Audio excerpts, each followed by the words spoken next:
David versus Goliath. Ever heard of it?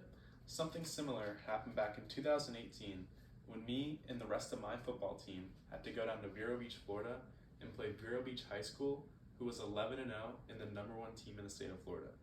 And us, Dr. Phillips, went 5-5, and we are playing a team who went 11-0, and with the odds stacked against us, we pulled off the unthinkable. And with that being said, let me begin with how all this came about.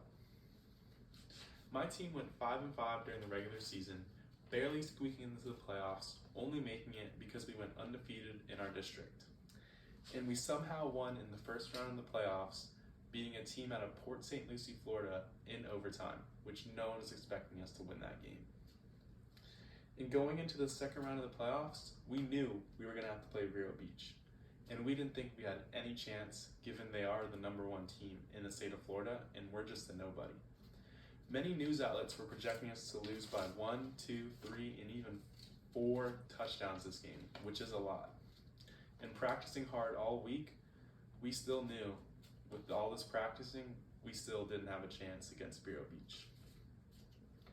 And nobody else thought we had a chance of winning either. But we still practiced hard in hopes for the best. And then on Friday, we all got out of class early, hopped on a bus, and went down to Vero Beach, Florida, not knowing what to expect. And after we arrived at Vero Beach, we got dressed and started warming up, but then everything changed. The air felt different, and the way these fans were talking to us made us want to win even more. There was about 7,000 fans from Vero Beach, Florida, all cussing at us, calling us names, just about anything in the book, anything you can think of, they were calling us. And we're all 15, 16, 17 years old, and to see grown adults cussing at us and calling us these names was just crazy to us. Vero Beach's entire home and away side was filled with their own fans. Roughly 7,000 Vero Beach fans and maybe 100 Dr. Phillips fans came down from Orlando. But we wanted to show out for our hometown of Orlando and prove that we are still what Dr. Phillips has been known to be. And the game started, and we started off stronger. We completely dominated Vero Beach all game. Vero Beach couldn't move the ball downfield, and our offense couldn't be stopped. Being on that field with 7,000 fans screaming, stomping, and the band playing their hearts out, I couldn't even hear my teammates next to me, and we were trying to communicate, and we can't even talk to each other. It's so loud. And by the end of the game, we came out on top. Dr. Phillips wins 19-7. We ran all over the field, screaming and hollering, while all the Vero Beach fans quietly walked out of the stadium.